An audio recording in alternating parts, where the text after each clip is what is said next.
Student, rapid revision की इस series में आज का जो चैप्टर है वह है बायोमोलिक्यूल। तो इसको आज पढ़ते हैं बायोमोलिक्यूल को स्लाइड के थ्रू। इस चैप्टर को मैंने पार्ट पार्ट में ऑलरेडी पहले से वीडियो डाल रखा है। इसके मेन जो पॉइंट्स हैं उनको एक्सप्लेन कर दिया। तो एक रैपिड रिवीजन की सीरीज में आज पढ़ते हैं इसके साथ बायोमोलिक्यूल। तो सिंपल सी बात है कि all carbon compound that we get from living tissue can be called biomolecule. जो लिविंग टिश्यू से मिलते हैं कार्बन कंपाउंड उन्हें हम क्या बोलेंगे? Biomolecule, right. जबकि एक लिविंग टिश्यू के अंदर ढेर सारे इनऑर्गेनिक मॉलिक्यूल भी होते हैं। तो आपको ध्यान रखना होगा कि उसमें इनऑर्गेनिक एलिमेंट्स और कंपाउंड्स भी पाए जाते हैं। अब आता है कि केमिकल एनालिसिस, किस तरह से हम एनालिसिस करते हैं, किस तरह से हमें पता चलता है कि किस टिश्यू में, किस सेल्स में कौन कौन से बायोमोलिक्यूल हैं। तो इसके लिए सबसे पहले क्या करते हैं कि जो लिविंग टिश्यू है वो हो सकता है कि प्लांट का टिश्यू हो या एनिमल का हो, लीफ हो, लीवर सेल्स हो, उसको ले करके किस और एक ट्राइक्लोरोएसिटिक एसिड में उसको क्या करते हैं? क्रश कर देते हैं मोर्टार और पेस्टल से, जिससे एक हमें थिक सलरी मिल जाती है, एक गाढ़ा सा सॉल्यूशन मिल जाता है।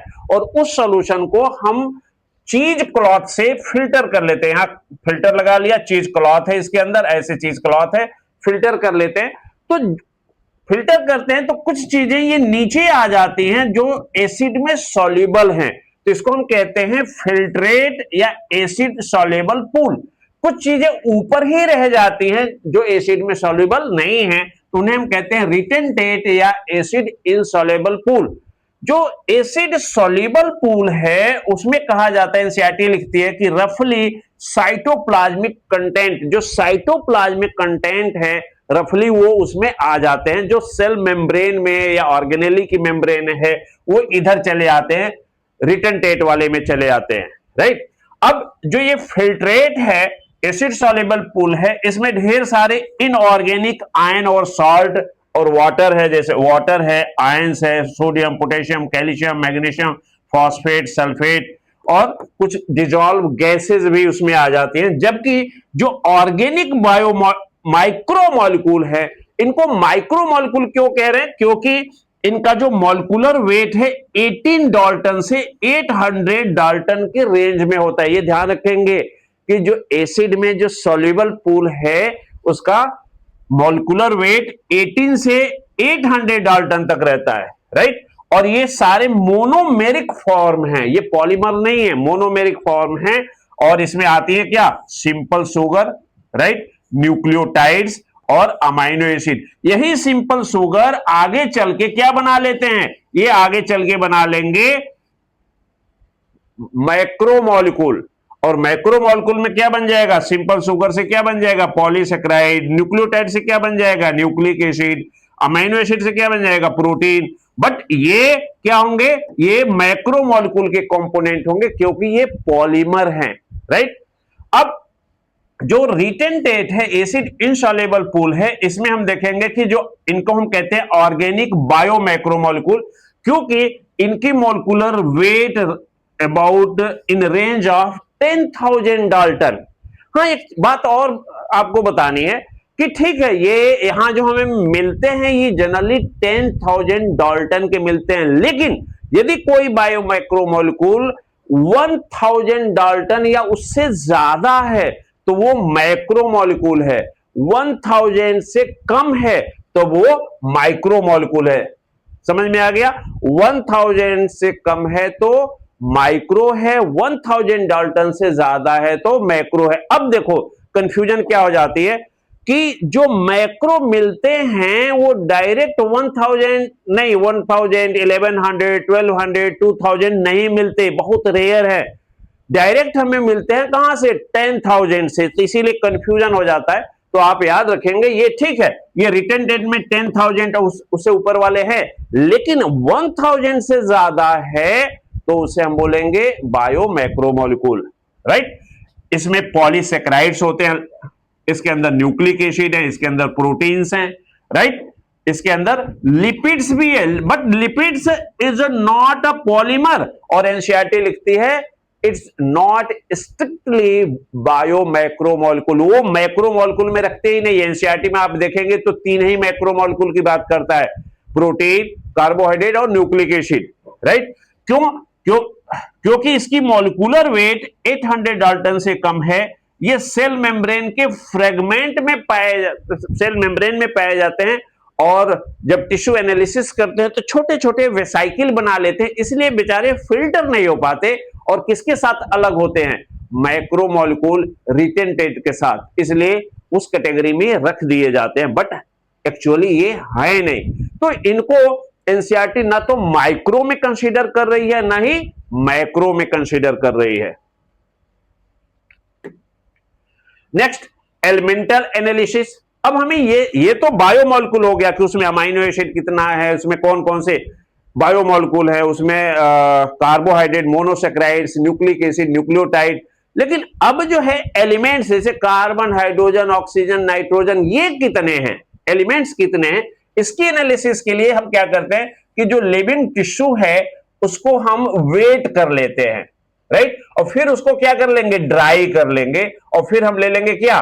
Dry weight. तो पहले हम उसका वेट लेते हैं, फिर ड्राई वेट लेते हैं। इससे हमें ये पता चल गया कि उसमें H2O कितना है, जो डिफरेंस आ गया उससे हमें पानी, हाइड्रोजन, ऑक्सीजन का हमें पता चल गया। अब जो ड्राइड लिविंग टिश्यू है उसको हम फुल्ली बर्न कर लेते हैं, राइट। जब बर्न करते हैं तो उसमें जितना कार्बन है वो सब कार्बन डाइऑक्साइड बना लेता है, और हाइड्रोजन है वो H2O बना लेता है। जो बच जाता है उसे हम कहते हैं ऐश, और इस प्रोसेस को हम कहते हैं ऐश एनालिसिस। और इसमें इनऑर्गेनिक एलिमेंट्स केवल बचते हैं, राइट। और जो कार्बन यहां पर जब ये इनऑर्गेनिक एलिमेंट बचते हैं और इनकी जब एनालिसिस की जाती है तो ये देखा जाता है कि लिविंग ऑर्गेनिज्म में जो एलिमेंट्स हैं ऑलमोस्ट वही एलिमेंट्स हैं जो अर्थ क्रस्ट में हैं, but their relative abundance is quite different. Earth में के जो वेट है उसके अकॉर्डिंग कार्बन, हाइड्रोजन पता चलता है 0.14 है, और ह्यूमन बॉडी में ये अब ये 9 हो गया, आप ध्यान रखेंगे 0.9 यहां पर पुराना है ये, राइट। तो ये 0.9, मैं इसका एक स्लाइड डाला हूं, पहला मेरा वीडियो वही था, ठीक है। और OCHN का सनामैक्सी, तो बहुत पॉपुलर वो वीडियो रहा है, OCHN का सनामैक्सी, तो उससे आप इसको मेमोराइज याद कर सकते हैं, राइट। दूसरा जो आता है वो है कि यदि हम किसी सेल के अंदर एक उसका एवरेज हम कंपोजिशन देखें सेल्स का, तो सबसे ज्यादा उसके अंदर वाटर है 70 से 90%, उसके बाद प्रोटीन है, देन उसके बाद न्यूक्लिक एसिड है, और फिर कार्बोहाइड्रेट, लिपिड्स और आयंस हैं, राइट। तो ये सीक्वेंस है। तो यहां आपसे क्वेश्चन पूछा जा सकता है। दूसरा ये क्वेश्चन हो सकता है कि oxygen is the most abundant element in living organism. ये देखो, ये 65% है ऑक्सीजन, तो ये मोस्ट एबंडेंट है। Second most abundant is carbon, and ठीक है, third is nitrogen, and fourth is hydrogen, ये 9 है, राइट। तो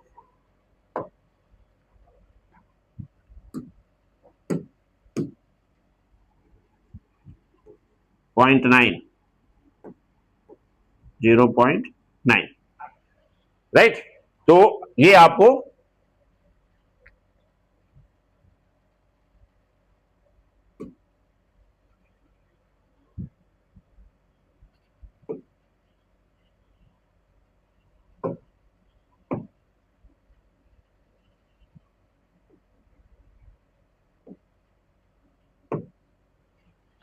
ठीक है। अब नेक्स्ट जो है मेटाबोलाइट्स ऑफ बायोमोलिक्यूल, इस पे भी मैंने एक वीडियो बना के डाली हुई है, आप देख सकते हैं, उसको भी आप याद करेंगे। मेटाबोलाइट्स यानी biomolecules participating in process of metabolism, right, called metabolites. यानी जो बायोमोलिक्यूल मेटाबॉलिज्म में अपीयर होते हैं ऑल आर कॉल्ड मेटाबोलाइट्स। अब metabolites are categorised into 2 part, primary and secondary, right. जो प्राइमरी मेटाबोलाइट्स हैं ये इनका आइडेंटिफिएबल फंक्शन होता है, और जो सेकेंडरी है not involved in primary metabolites and seem to have no direct function, non identifiable function इनका होता है। इसका कई बार कंफ्यूजन हो जाता है, क्या मतलब है आइडेंटिफिएबल और नॉन आइडेंटिफिएबल। जनरली आप इसको इस तरह से लिंक कर सकते हैं, जैसे ग्लूकोज है, सेल के अंदर गया, ग्लूकोज ब्रेक होता है तो उससे ग्लाइकोलिसिस में आप प्रोसेस में देखेंगे, राइट, उसमें फ्रक्टोज भी बनता है, उसमें ग्लिसरेल्डिहाइड भी बनता है, उसमें पाइरुवेट भी बनता है, और ये सेल के अंदर अलग अलग डायरेक्शन में जा सकते हैं, अलग अलग इनका यूटिलाइजेशन हो सकता है, राइट। तो जब कोई बायोमोलिक्यूल एक से ज्यादा, ठीक है, अनदर मेटाबोलाइट में क्या हो सकता है, कन्वर्ट हो सकता है और यूटिलाइज हो सकता है, और उसका एक यूजेज है बॉडी में, फंक्शन है, तब हम कहते हैं इसका आइडेंटिफिएबल फंक्शन। लेकिन वही ग्लूकोज पॉलीमर बन जाता है, सेलुलोज बन जाता है, सेल वॉल में है, अब उसका नाम बदल गया, काम भी बदल गया, सेल वॉल में है, अब वो सेल को कितना हो ग्लूकोज की जरूरत हो वो उसको यूज नहीं कर सकती, वो फिर से मेटाबॉलिज्म में नहीं जाता, तो वो क्या हो गया, सेकेंडरी।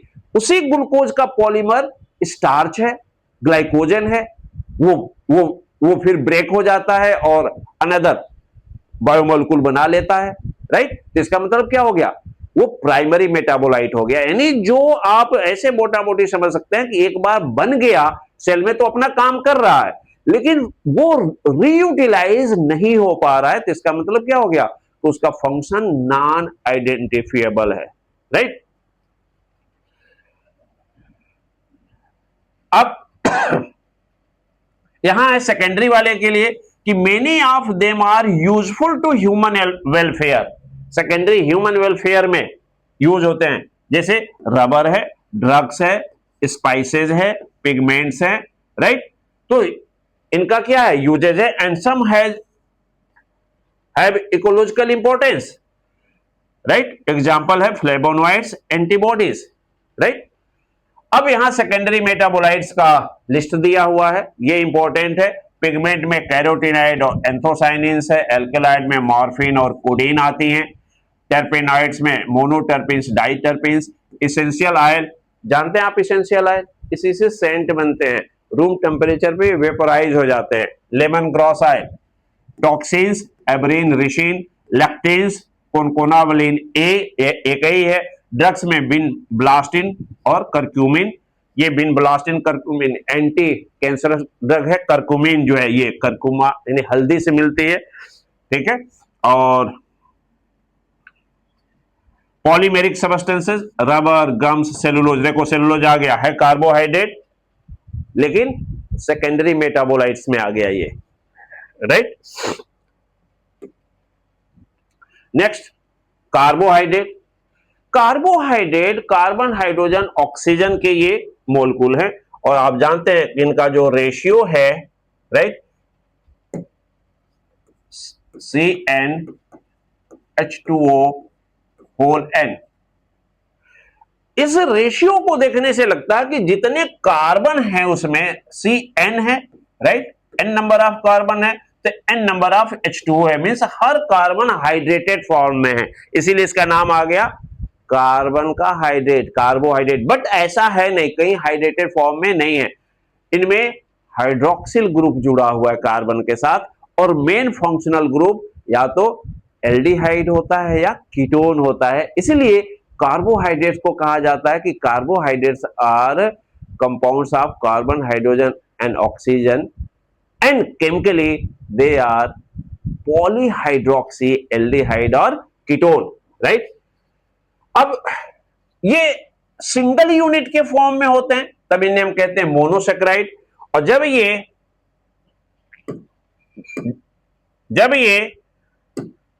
डबल यूनिट या जब ये पॉलीमर के फॉर्म में होते हैं, राइट, तब इन्हें बोलते हैं पॉलीसेक्राइड। अब सिंगल यूनिट में 5 कार्बन का हो सकता है, 6 कार्बन का हो सकता है, और कम का भी 3 का भी हो सकता है, 3, 4, 5, 6। 7 तक जा सकता है, उससे ज्यादा नहीं होता है।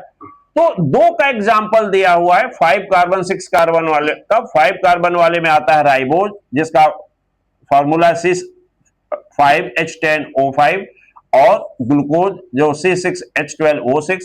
और स्ट्रक्चर में ये राइबोज का जो स्ट्रक्चर है, ये देखो पेंटागोनल स्ट्रक्चर है, राइट। इसको फ्लोरानोज रिंग कहते हैं।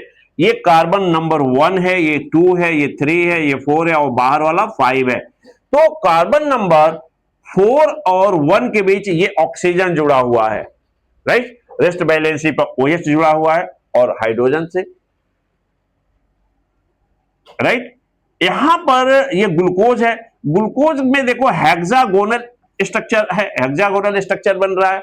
और इसमें जो कार्बन नंबर ये 1 है, 2 है, 3 है, 4 है, 5, 6 इसमें बाहर है, रिंग के बाहर 6 है। और 5 और 1 के बीच, ये 1 है, ये 5, इसके बीच में ऑक्सीजन, एल्डिहाइडिक ऑक्सीजन जुड़ा हुआ है, राइट। ये रिड्यूसिंग शुगर होते हैं। जितनी मोनोसेक्राइड्स हैं सारी की सारी क्या है, रिड्यूसिंग शुगर है। डाइसेक्राइड भी ऑलमोस्ट रिड्यूसिंग है, एक्सेप्ट सुक्रोज। सुक्रोज जो है नॉन रिड्यूसिंग है, ये ध्यान रखेंगे, राइट। एक स्ट्रक्चर ग्लाइकोजन का बनाया हुआ है, आप देखे होंगे कि ऐसे एनसीईआरटी में फिगर बनाया हुआ है, यूं यूं ऐसे ब्रांच वाली, राइट। तो ये ग्लाइकोजन है, ग्लूकोज का पॉलीमर है।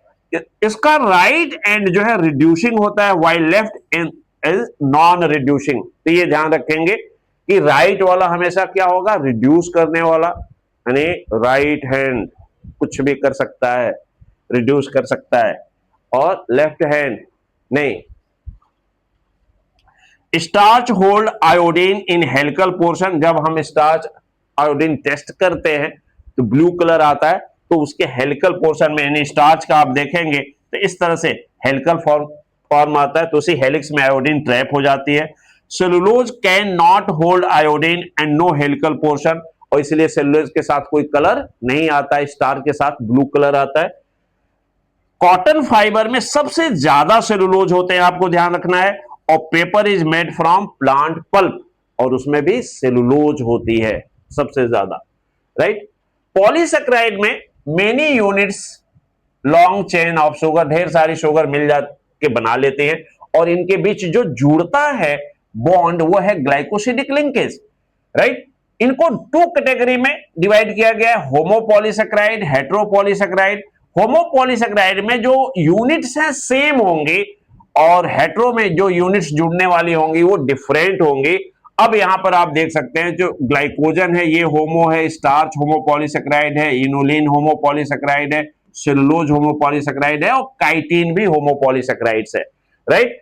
जो ग्लाइकोजन है ये एनिमल में पाया जाता है, इसे एनिमल स्टार्च कहते हैं। ये स्टोर एनर्जी है, इसका मोनोमेरिक यूनिट ग्लूकोज है। इसमें ब्रांचिंग होती है, 1,6 ग्लाइकोसिडिक बॉन्ड होता है ब्रांच पर, राइट। और आयोडीन के साथ ही रेड कलर देता है। स्टार्च प्लांट का रिजर्व फूड है, ये भी स्टोरेज है, राइट। और इसका जो मोनोमर है ये भी ग्लूकोज ही, इसका भी मोनोमर क्या होगा, ग्लूकोज होगा, राइट। इसमें इसके एक मॉलिक्यूल में ब्रांचिंग होती है और दूसरे में नहीं होती है। वास्तव में ये मिक्सर है, मिक्सर ऑफ 2 मॉलिक्यूल, एमाइलोज और एमाइलोपेक्टिन। तो एमाइलोपेक्टिन क्या होती है, ब्रांच होती है, तो इसमें भी आपको ब्रांचिंग मिलेगी, और ये ब्लू कलर देता है, किसके साथ, आयोडीन के साथ। इनुलिन ये भी प्लांट में पाया जाता है, ये भी स्टोरेज पॉलीसेक्राइड है, किसका, डहेलिया के अंदर, डहेलिया के रूट में मिलता है, ट्यूबर में मिलता है। इसका मोनोमर है वो फ्रक्टोज है, ध्यान रखेंगे, फ्रक्टोज का पॉलीमर इनुलिन है, राइट। इसमें ब्रांचिंग नहीं होती, और ये भी कोई कलर नहीं देता आयोडीन के साथ। सेलुलोज ये प्लांट में पाया जाता है, प्लांट की सेल वॉल में पाया जाता है। ये most abundant biomolecule in universe, पूरे इस ब्रह्मांड में, पूरे अर्थ में, बायोस्फीयर में सबसे ज्यादा यही पाए जाने वाला है अब तक जो नॉलेज है, राइट।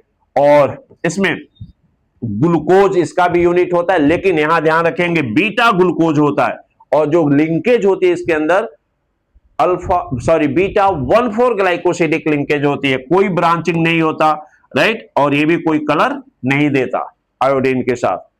काइटिन ये एनिमल में पाया जाता है, सेकेंड मोस्ट एबंडेंट बायोमोलिक्यूल है ये, और ये उसका एक्सोस्केलेटन, आर्थ्रोपॉड्स का एक्सोस्केलेटन बनाता है काइटिन। और इसका जो यूनिट है एन एसिटाइल ग्लूकोसामाइन, ये क्वेश्चन पूछा जा सकता है, N acetyl glucosamine is polymerising unit of chitin, right. और ब्रांचिंग इसमें दिख सकती है, लैटिस ये बनाता है और कोई कलर नहीं देता ये।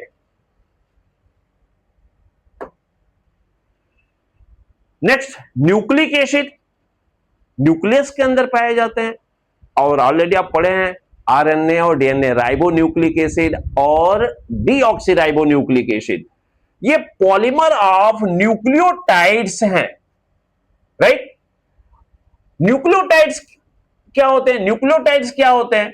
न्यूक्लियोटाइड न्यूक्लियोसाइड के पॉलीमर हैं। ढेर सारे न्यूक्लियोसाइड जुड़ जाते हैं तो क्या बन जाता है, सॉरी न्यूक्लियोसाइड्स में ढेर सारे जो न्यूक्लियोसाइड्स है उसमें फॉस्फोरिक एसिड जुड़ जाता है, तब बन जाता है क्या, न्यूक्लियोटाइड। न्यूक्लियोसाइड क्या है कि नाइट्रोजनस बेस, राइट, और शुगर, नाइट्रोजनस बेस और शुगर मिल करके बनाती है न्यूक्लियोसाइड, और उसके साथ फॉस्फोरिक एसिड जुड़ गया तब बन गया न्यूक्लियोटाइड, राइट। अब जो न्यूक्लियोटाइड हैं, देखो यहां लिखा न्यूक्लियोसाइड्स, इधर दिया न्यूक्लियोटाइड्स, राइट। जो न्यूक्लियोसाइड हैं इनमें आप देखेंगे कि नाइट्रोजनस, ये यहां नाइट्रोजनस बेस का नाम है एडेनिन, एक नाइट्रोजनस बेस है ग्वानिन, दूसरा नाइट्रोजनस बेस है थाइमिन, और नेक्स्ट है साइटोसिन। ये नाइट्रोजनस बेसेज हैं। जो न्यूक्लियोसाइड्स हैं इनमें ये एडिनोसिन है, एडेनिन का, ये एडेनिन है, इसी का न्यूक्लियोसाइड है एडिनोसिन। फिर ये ग्वानोसिन, ग्वानिन का न्यूक्लियोसाइड, फिर थाइमिन का न्यूक्लियोसाइड थाइमिडिन, और साइटोसिन का न्यूक्लियोसाइड, राइट, साइटिडिन। जब इनके साथ फिर क्या जुड़ जाएगा, फॉस्फोरिक एसिड, जब इनके साथ फॉस्फोरिक एसिड जुड़ जाएगा तब बन जाएंगे क्या, ये न्यूक्लियोटाइड। तो जब ये एडेनिन का न्यूक्लियोटाइड बनेगा तो नाम हो जाएगा एडिनाइलिक एसिड, गुआनाइलिक एसिड, और थाइमिडेलिक एसिड, और साइटिडेलिक एसिड। यहां आपको स्ट्रक्चर से ज्यादा आपको यही ध्यान रखना है कि एडेनिन का यदि न्यूक्लियोसाइड है तो उसका नाम है एडिनोसिन। जब एडेनिन शुगर से, राइबोज या डीऑक्सीराइबोज शुगर से जुड़ जाता है तो न्यूक्लियोसाइड बन जाएगा, नाम हो जाएगा एडिनोसिन। इसी तरह ग्वानिन भी जब शुगर से जुड़ जाएगा तो नाम हो जाएगा ग्वानोसिन, ठीक है। साइटोसिन जुड़ जाएगा तो साइटिडिन, उसके नाम में डिन आता है, राइट, पिरिमिडिन बेस है तो, राइट। इसी तरह यूरेसिल जुड़ेगा शुगर से तो यूरिडिन। अब इनसे यानी जो न्यूक्लियोसाइड है फॉस्फोरिक एसिड जुड़ जाएगा तब ये न्यूक्लियोटाइड्स में कन्वर्ट हो जाएंगे, या नाम हो जाएगा एडिनाइलिक एसिड या एएमपी, ग्वानाइलिक एसिड या जीएमपी, ग्वानोसिन मोनोफॉस्फेट, थाइमिडेलिक एसिड या टीएमपी, साइटिडेलिक एसिड या सीएमपी, राइट। अब ये आपस में जुड़ करके डीएनए बनाते हैं, राइट। ये आप देखेंगे कि ये ग्वानिन है, ग्वानिन है, ये थाइमीन है, ये आपस में एक दूसरे से ये फॉस्फोडाइएस्टर लिंकेज से जुड़ जाते हैं। इधर भी देखो ये एंटी पैरेलल होते हैं, ये दूसरी चेन है इनकी, एक चेन ये हो गई, एक चेन ये हो गई। तो दूसरी जो चेन है इसमें थाइमीन का अपोजिट यहां पर एडिनाइलिक एसिड है, ये थाइमिडेलिक एसिड के अपोजिट, यहां पर ग्वानाइलिक एसिड के अपोजिट जो है साइटिडेलिक एसिड है, यानी साइटोसिन बेस वाले हैं, और ये भी आपस में एक दूसरे से फॉस्फोडाइएस्टर लिंकेज से जुड़ जाते हैं। तो जब ये दोनों चेन, ठीक है, फिर क्या होती है, आपस में हाइड्रोजन बॉन्ड से जुड़ती है। देखो यहां हाइड्रोजन बॉन्ड है, राइट। तो ये बन जाता है डीएनए। यानी डीएनए डबल हेलिकल है, एंटी पैरेलल दो इसमें चेन होती है, ये चेन आपस में फॉस्फोडाइएस्टर लिंकेज से जुड़ती हैं, राइट, जो न्यूक्लियोटाइड हैं, और दोनों चेन आपस में हाइड्रोजन बॉन्ड से जुड़ती हैं। यानी हर एक चेन का जो न्यूक्लियोटाइड है आपस में फॉस्फोडाइएस्टर लिंकेज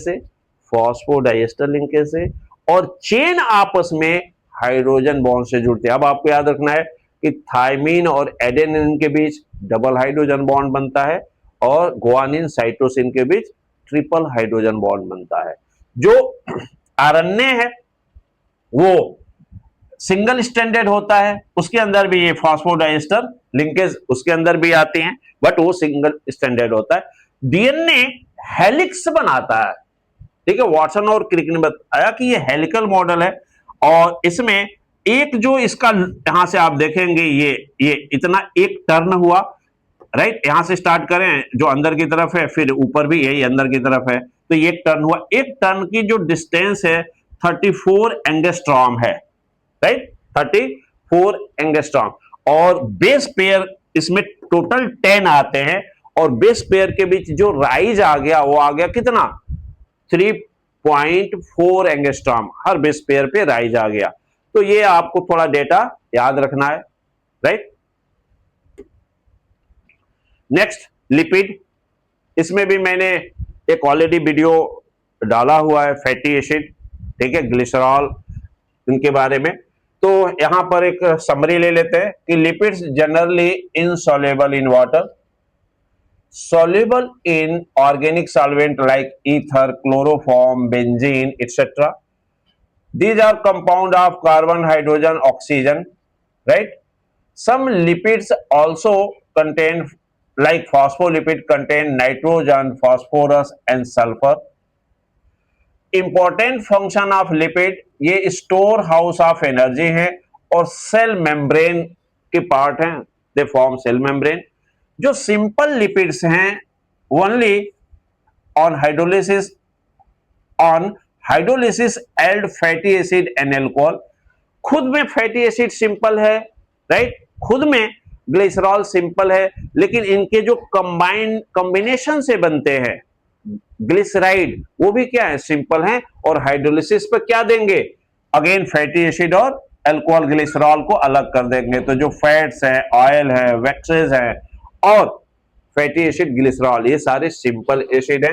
कंपाउंड लिपिड्स में on hydrolysis yield fatty acid and alcohol along with other कुछ दूसरी भी सब्सटेंस आ जाएगा, जैसे फॉस्फोलिपिड है, इसमें फॉस्फोरस आ जाएगा, कोलिन आ जाएगा, ग्लाइकोलिपिड है, इसमें ग्लूकोज या ग्लैक्टोज आ जाएगा, लिपोप्रोटीन है, इसमें प्रोटीन ऐड ऑन है। तो कंपाउंड में एक add on conjugant group add on होते हैं, right. Major classes of fatty acid and their structure, right. यहां आप देखो स्टीयरिक एसिड है, ये 18 कार्बन का ये कंपाउंड है, और इसका जो फॉर्मूला है CH2 और ये कार्बोक्सिल को ले लिया 17 और ये ले लिया 18, तो टोटल इसमें जो है 18 कार्बन, ठीक है, 18 कार्बन है, 18 कार्बन। ये सेचुरेटेड फैटी एसिड है। इसी 18 का यदि अनसेचुरेटेड बनता है और एक डबल बॉन्ड आ जाता है बीच में, राइट, 18 कार्बन ही है, ये भी 18 कार्बन, और 18 कार्बन का अनसेचुरेटेड बनता है तो इसका नाम हो गया oleic acid with single double bond, right. यदि 18 कार्बन का ही है और दो इसमें क्या है, कार्बन कार्बन डबल बॉन्ड, इसमें दो हैं, दो जगह है, देखो एक यहां है और एक यहां है, तब इसका नाम हो जाता है लिनोलेइक एसिड। और यदि इसमें 3 पॉइंट्स पर कार्बन कार्बन बॉन्ड होते हैं, कार्बन कार्बन बॉन्ड यानी कार्बन कार्बन डबल बॉन्ड कितने जगह हो, 3 जगह, 18 कार्बन का है ये भी, तो देखो एक यहां 1 2 और 3, राइट, तो 3 जगह आ गए, तब ये हो गया क्या, लिनोलेनिक एसिड। तो इस तरह से ओलेइक एसिड, लिनोलेइक एसिड और linolenic acid, linolenic acid, right. तो ये जो है अनसेचुरेटेड फैटी एसिड है, राइट, और ये स्टेरिक एसिड और पाल्मिटिक जिसमें 16 कार्बन होते हैं, तो 16 कार्बन वाले को क्या बोलते हैं, पाल्मिटिक एसिड, तो वो भी क्या होगा, सैचुरेटेड होगा। ऑलरेडी मैं इसको पढ़ाया हूं, राइट। यहां देखो ये ग्लिसरॉल का स्ट्रक्चर दिया है, केमिकली ये ट्राई हाइड्रोक्सी प्रोपेन है। ये फैटी एसिड दिया है 1 2 3, 3 फैटी एसिड है। यदि एस्टरिफिकेशन हुआ तो ये इनका जो फैटी एसिड का OH है और ये OH आपस में कंडेंस कर जाता है और इसमें से वाटर निकल जाते हैं। यदि एक इससे कंडेंस किया तब बनेगा मोनोग्लिसराइड, यदि 2 कंडेंस कर गए तो बनेगा डाइग्लिसराइड, और 3 के 3 कंडेंस कर गए तब बनेगा ट्राइग्लिसराइड, यानी तब 3 क्या निकल जाएगी, वाटर मॉलिक्यूल, और ये फैटी एसिड 3 फैटी एसिड देखो ये जुड़ गया किससे, ग्लिसरॉल से, थ्रू व्हाट, ये एस्टर लिंकेज है, एस्टर लिंकेज, ये एस्टर लिंकेज से अटैच हो गया, राइट। तो बन गया क्या, इसी ट्राइग्लिसराइड को हम फैट कहते हैं। यदि ये सारा का सारा फैटी एसिड क्या हो, सेचुरेटेड हो। यदि ये अनसेचुरेटेड होगा तो रूम टेम्परेचर पे क्या बन जाएगा, लिक्विड, और तब हम क्या बोलेंगे, ऑयल, राइट, तब उसे हम ऑयल कहेंगे, राइट। इनका एक कैरेक्टरिस्टिक है कि ये सैपोनिफिकेशन रिएक्शन को फॉलो करते हैं, राइट। यानी सोप इसमें लगा दो तो फिर ये ब्रेक हो जाएगा, दैट इज कॉल्ड सपोनिफिकेशन। एक एग्जाम्पल फॉस्फोलिपिड का दिया हुआ है, राइट। फॉस्फोलिपिड में ये ग्लिसरॉल के साथ एक फैटी एसिड, दूसरी फैटी एसिड, और तीसरे में क्या जुड़ जाता है, फॉस्फोरिक एसिड, और उसके साथ एक X यहां लिखा हुआ है, दैट इज कोलिन, तो उसके साथ कोलिन जुड़ जाता है, नाइट्रोजनस एल्कोहल है, नाइट्रोजनस एल्कोहल है कोलिन, तो इससे बन जाता है क्या, फॉस्फोलिपिड लेसिथिन, और ये सेल मेम्ब्रेन में पाया जाता है। Next amino acids, right. Amino acid आप देखेंगे तो यदि इन अमाइनो एसिड में एक तरफ ये जैसे ये अल्फा कार्बन है और इस अल्फा कार्बन से एक तरफ अमाइनो ग्रुप जुड़ा रहता है और दूसरी तरफ जो है इससे कार्बोक्सिलिक ग्रुप जुड़ा होता है, राइट। यहां आप देखेंगे कि सी अमाइनो ग्रुप, COOH एक कार्बोक्सिलिक ग्रुप है, एक तरफ NH2 अमाइनो ग्रुप, या हाइड्रोजन R ग्रुप, ये अमाइनो एसिड है। तो अल्फा कार्बन से एक तरफ कार्बोक्सिलिक एक तरफ अमाइनो, इसी से नाम हो गया अमाइनो एसिड। यदि इस अमाइनो एसिड को हम नॉर्मल एक पर्टिकुलर pH पे रखें, राइट, तो हम देखते हैं आयोनाइज हो जाता है, ये जो प्रोटॉन है ये अलग हो जाता है, ये नेगेटिव चार्ज होता है, और ये प्रोटॉन आके NH2 से जुड़ जाता है तो बन जाता है NH3, और ये COOH। तो इसमें नेगेटिव और पॉजिटिव आयन डेवलप हो जाते हैं, ऐसे आयन जिसके एक ही मॉलिक्यूल पर कैटायनिक और एनायनिक चार्जेज हो, तो इसके लिए नाम दिया गया ड्यूटेरियनिक आयन, राइट, या ड्यूटर आयन। तो ये अमाइनो एसिड ड्यूटर आयन बनाते हैं और इनका नेचर जो है एम्फीपैथिक या एम्फोटेरिक होता है। ये एसिड जैसा भी बिहेव करते हैं, ये बेस जैसा भी बिहेव करते हैं। एनसीईआरटी में आप देखेंगे ऐसे फिगर बनाया हुआ है। अब यहां देखो ये केवल एनायन दिख रहा है, क्यों दिख रहा है, क्योंकि इसका हाइड्रोजन क्या हो गया, यहां से हाइड्रोजन चला गया, इसने प्रोटॉन दिया तो खुद एसिड का काम किया है, तो इसमें क्या आया होगा, बेस आया होगा, एल्कली, यानी इसके अंदर NaOH आया होगा। तो ये जो NaOH है और यहां का जो प्रोटॉन निकला होगा वो मिलके क्या बना लिया, वाटर, क्या बना लिया, वाटर। तो इसलिए ये क्या दिख रहा है, ये दिख रहा है एनायनिक फॉर्म में, राइट। तो यहां ये एनायनिक फॉर्म में, तो एनायनिक फॉर्म में जब ये दिख रहा है, एनायन दिख रहा है, इसका मतलब इसने यहां से प्रोटॉन दिया है, तो ये एसिड का काम किया है। यहां पर देखो इसने ये कैटायनिक फॉर्म में दिख रहा है, तो ये प्रोटॉन लिया है, ये प्रोटॉन यहां से लिया है, तो प्रोटॉन लेने वाले को हम क्या कहते हैं, बेस। तो यहां पर बेस का ये काम कर रहा है, तो यहां पर बेस का काम कर रहा है, यहां पर एसिड का काम कर रहा है, राइट। यहां पर ये एसिड के साथ रिएक्ट किया होगा और यहां पर ये बेस के साथ रिएक्ट किया है, राइट। कुछ आपको यहां पर लिस्ट याद रखना है कि जो ये आर ग्रुप है, आप जानते हैं जो आर ग्रुप है, आर ग्रुप में यदि एच जुड़ा है तो इस अमीनो एसिड का नाम हो गया ग्लाइसिन। आर ग्रुप में यदि मेथिल जुड़ा है तो नाम हो गया एलानिन। आर ग्रुप में CH2OH जुड़ा है तो ये नाम हो गया सेरीन। ये एनसीईआरटी में दिया हुआ है। ये जो अमाइनो एसिड हैं इनकी केमिकल जो प्रॉपर्टी है डिपेंड करती है आर ग्रुप पर, NH2 ग्रुप पर और COH ग्रुप पर, इन पर डिपेंड करती है। इससे इनकी नेचर एसिडिक हो सकती है, जैसे ग्लूटामिक एसिड, यानी इनमें आर के जगह पर एक्स्ट्रा एसिड ग्रुप जुड़ा है। बेसिक यानी आर में एक अलग से NH2 ग्रुप बेसिक ग्रुप जुड़ा है, लाइसिन। न्यूट्रल यानी एक ही एसिड और एक ही बेस है, लाइक वैलिन। एरोमेटिक, इनमें एक रिंग स्ट्रक्चर जुड़ा हुआ है जिससे इनके अंदर एरोमा स्मेल आ जाती है। इसमें आते हैं टायरोसिन, ट्रिप्टोफैन, फेनाइल एनालिन। तो ये भी पूछा जा सकता है, ठीक है, TPT, ठीक है, T tyrosine, P phenylalanine और फिर ट्रिप्टोफैन, राइट। अमाइनो एसिड को फिर से कैटेगराइज किया दिया जाता है non essential, essential. Total 20 proteinaceous amino acid हैं हमारे बॉडी के अंदर।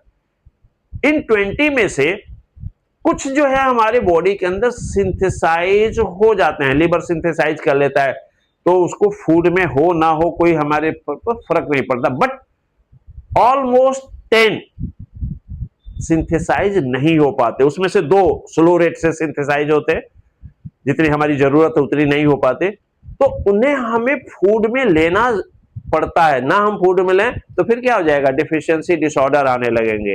तो all those amino acids which are not synthesized in our body are called what? Essential amino acid, right? So essential not synthesized in our body, required in diet.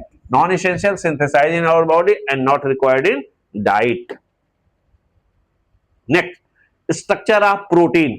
Amino acid आपस में जुड़ती हैं तो ये protein बनाती है, polypeptide बनाती हैं, वही पॉलीपेप्टाइड प्रोटीन बन जाता है।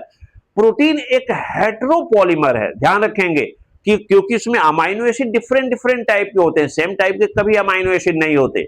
ऐसा नहीं कि उसमें ग्लाइसिन ग्लाइसिन ग्लाइसिन जुड़ के बन गया, नहीं, अलग अलग अमाइनो एसिड होंगे, तो इसलिए क्या कहलाएगा वो, हेटेरोपॉलीमर। दूसरा, उसके बीच जो लिंकेज होते हैं पेप्टाइड लिंकेज हैं और वही उसका बैकबोन बनाते हैं। हर एक प्रोटीन में किसी भी स्ट्रक्चर में हो वो ये कॉमन होता है। अब इस प्रोटीन जो बनती है उनके जो स्ट्रक्चर है उनमें से एक होती है प्राइमरी। इसमें देखो अमाइनो एसिड सीधी चेन में जुड़ते चले जा रहे हैं, अमाइनो एसिड, ठीक है। इनका जो लेफ्ट एंड है इनमें C टर्मिनल और लास्ट अमाइनो एसिड को रिप्रेजेंट करता है N टर्मिनल, और ये फर्स्ट अमाइनो एसिड को रिप्रेजेंट कर रहा है। प्राइमरी में क्या है कि positional information of sequence of amino acid, her amino acid कौन सा फर्स्ट है, कौन सेकेंड है, कौन सा थर्ड है, इसमें पोजिशनल इंफॉर्मेशन होती है, आप आसानी से बता सकते हैं, और ये थ्रेड के फॉर्म में होती है। सेकेंडरी स्ट्रक्चर में ये ऐसे हेलिक्स बना लेती है, राइट, या ये बीटा प्लीटेड शीट बना लेती है। तो ये 2 फॉर्म में पाई जाती है, इनके बीच में हाइड्रोजन बॉन्डिंग, ठीक है, ढेर सारे हाइड्रोजन बॉन्डिंग आ जाते हैं, और ये जो हेलिक्स होता है केवल राइट हैंडेड होता है। जो टर्शियरी स्ट्रक्चर है ये देखो, ये ग्लोबुलर स्ट्रक्चर हो जाती है, इनमें हाइड्रोजन बॉन्ड के साथ साथ disulphide bond, hydrophobic interaction, wonder wall interaction, ये सारे आ जाते हैं। तो ये टर्शियरी स्ट्रक्चर हो जाती है, और ये प्रोटीन की एक्टिविटीज के लिए बहुत जरूरी होती है एज एंजाइम। तो एंजाइम इसी फॉर्म में होते हैं। क्वाटरनरी स्ट्रक्चर में इसमें एक से ज्यादा पॉलीपेप्टाइड की सब यूनिट्स होती हैं, जैसे हीमोग्लोबिन में ग्लोबिन जो प्रोटीन है वो 4 सब यूनिट 2 अल्फा और 2 बीटा से मिलती है, और इस तरह से ये सब यूनिट अरेंज होती हैं, राइट, कि ये एक ऐसे एक यूनिट, ये दूसरी यूनिट, ये तीसरी यूनिट, ये चौथी यूनिट, ये ऐसे लीनियर एक स्ट्रिंग के फॉर्म में ऐसे भी दिख सकता है, ध्यान रखना, एनसीईआरटी में लिखा है। या ये चारों यूनिट ऐसे ऐसे ऐसे प्लेट में रखी हुई हो, इस तरह से एक दूसरे से जुड़ी हुई ऐसे, या ये चारों यूनिट एक दूसरे के ऊपर हो, क्यूबिकल स्ट्रक्चर में, तो ये फ्लैटेंड स्ट्रक्चर भी बना सकती हैं, एक स्ट्रिंग भी बना सकती हैं, या ये क्यूबिकल स्ट्रक्चर भी बना सकती हैं, राइट। तो ये ध्यान रखेंगे। तो ये क्वाटरनरी स्ट्रक्चर है। नेक्स्ट, ये प्रोटीन का फंक्शन, इसका भी मैं वीडियो डाला हूं। कोलेजन इंटरसेलुलर ग्राउंड सबस्टेंस बनाता है, ट्रिप्सिन एंजाइम है जो किसको डाइजेस्ट करेगा, प्रोटीन को। इंसुलिन ये एक हार्मोन है। Antibody fight against infection. Receptor sensory reception smell taste hormone. और GLUT four enable glucose transport into the cell. मैं इस पे प्रॉपर एक वीडियो डाला हूं कि किस तरह क्वेश्चन पूछा जाएगा, तो आप उसको देख सकते हैं। कोलेजन जो है most abundant protein in animal world, और rubisco most abundant protein in biosphere, right. Next, dynamic constituent of the body. यहां अभी यहां पर आप ध्यान रखेंगे कि जो मेटाबॉलिज्म है is sum total of all the reaction in the body. और ये टू टाइप की होती है, कैटाबोलिक पाथवे और एनाबोलिक पाथवे। कैटाबोलिक को डिग्रेडेशन पाथवे कहते हैं और एनाबोलिक को बायोसिंथेटिक पाथवे कहते हैं। जैसे आप देखेंगे कैटाबोलिक में तो जो ग्लूकोज है ये ब्रेक होता है और 10 स्टेप में और लैक्टिक एसिड बनाता है। यही ग्लूकोज एनारोबिक रिस्पायरेशन में जाता है तो एथेनॉल बना लेता है इन ईस्ट में। एनारोबिक रिस्पायरेशन एरोबिक रिस्पायरेशन में गया कहां, ग्लाइकोलिसिस में 10 स्टेप में। ये क्वेश्चन पूछा कितने स्टेप में जाता है, तो पायरुबिक एसिड। हाँ, यहां पर ये एनारोबिक रिस्पिरेशन है, स्केलेटल मसल में लैक्टिक एसिड बना रहा है, तो ग्लूकोज स्केलेटल मसल में लैक्टिक एसिड, ईस्ट में एथेनॉल एनारोबिक रिएक्शन से, और मसल्स में सेल्स के अंदर ग्लाइकोलिसिस 10 स्टेप में, और ये बना लेता है क्या, पायरुबिक एसिड। जो एनाबोलिक है इसमें आप देखेंगे कि ढेर सारे एसिटिक एसिड आपस में कंबाइन होंगे और कोलेस्ट्रॉल बना लेंगे, ढेर सारे अमाइनो एसिड आपस में कंबाइन होंगे और वो प्रोटीन बना लेंगे। इसमें एनर्जी यूज होती है और इसके अंदर एनर्जी रिलीज होती है, राइट। यहां आप देखेंगे कि CO2 है, H2O है, ये रिएक्ट किए और बना लिए क्या, H2CO3 कार्बोनिक एसिड बना लिए। ये एक रिएक्शन यहां बताया गया है कि यहां एंजाइम का रोल, कि जो कार्बोनिक एनहाइड्रेज है एक एंजाइम है और ये रिएक्शन को, राइट, बहुत फास्ट कर देता है। Carbonic anhydrase is present in cytoplasm with enzyme 6 lakh molecule of H2CO3 formed in 1 second, जबकि बिना एंजाइम के ये 200 मॉलिक्यूल बनता है इन 1 आवर। तो हम कह सकते हैं कि एंजाइम ने क्या किया कि रेट को इंक्रीज कर दिया 10 मिलियन टाइम्स, और विदाउट एंजाइम कितना बन रहा है, 200 मॉलिक्यूल पर आवर। रेट क्या होता है, change in product concentration with time, change in time, तो दैट इज कॉल्ड रेट। यानी ये फास्ट कर देता है एंजाइम। एंजाइम का एक्शन देखा गया कि यदि हम 0 से स्टार्ट करें तो हर 10 डिग्री सेंटीग्रेड पे उसका जो वेलोसिटी है वो ट्वाइस या थ्राइस हो जाता है up to optimum temperature, right. Flow of metabolite through the metabolic pathway has definite direction, this is called dynamic state of the body. जो मेटाबोलाइट हैं हमारे शरीर में एक निश्चित डायरेक्शन में मूव करते हैं। आप देखेंगे ग्लाइकोलिसिस में एक निश्चित डायरेक्शन में चल रहा है, हर स्टेप डायरेक्शन में चल रहा है, तो इसी को हम बोलते हैं क्या, dynamic state of the body.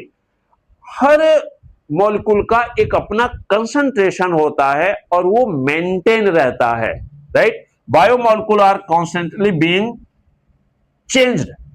जब चेंज होगा तो उसका कंसंट्रेशन क्या होगा, कम होगा, लेकिन फिर क्या हो जाएगा, तुरंत वो बन जाएगा। Biomolecule also made from some other, दूसरे से बन जाएगा। तो इसको चेंज होने को, वापस बन जाने को हम कहते हैं क्या, टर्नओवर। ग्लूकोज जो कंसंट्रेशन है ब्लड में 4.6 से 6.1 मिली मोल पर लीटर है, right. Enzyme biocatalyst.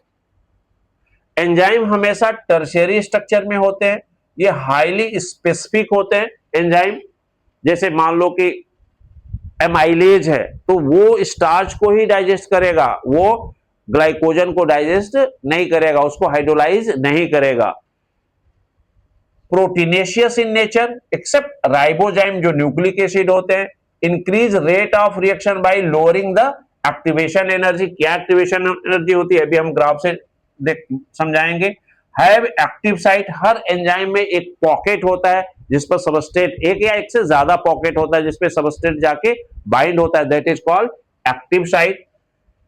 Inorganic catalyst से इसे कंपेयर करें तो इनऑर्गेनिक कैटलिस्ट हाई टेम्परेचर पे काम करते हैं, डीनेचर्ड नहीं होते और रीयूज होते रहते हैं। एंजाइम जो है डीनेचर्ड हो जाएगा हाई टेम्परेचर पे, except thermophilic, right, Taq polymerase जो हाई टेम्परेचर पे भी काम करता है। फॉर मेटाबॉलिक कन्वर्जन सबस्ट्रेट जो एस है, अब यहां पर आप देखेंगे कि हर मॉलिक्यूल का एक अपना एनर्जी लेवल है, सबस्ट्रेट है, और वो सबस्ट्रेट किससे जुड़ेगा, एंजाइम से जुड़ेगा, और एंजाइम से जुड़ के क्या बनाएगा, एंजाइम सबस्ट्रेट कॉम्प्लेक्स। लेकिन जो सबस्ट्रेट है इसकी एक एनर्जी लेवल है, यहीं पर ये दोनों जुड़ रहे हैं, सबस्ट्रेट और एंजाइम जुड़ रहे हैं, राइट। बिना एंजाइम के यदि इसको हमको प्रोडक्ट में बदलना हो तो रेड वाला लाइन देखो, ये यहां तक इसकी एनर्जी बढ़ेगी, तब इसके ओल्डर बॉन्ड ब्रेक होंगे और न्यू बॉन्ड बनेंगे। जब न्यू बॉन्ड बनने लगेंगे तो फिर ये इसकी एनर्जी कम होने लगेगी और स्टेबल हो जाएगा, ये प्रोडक्ट में बदल जाएगा। तो ग्राउंड स्टेट से और जितनी इसमें एनर्जी लगी, ठीक है, इसके ओल्डर बॉन्ड ब्रेक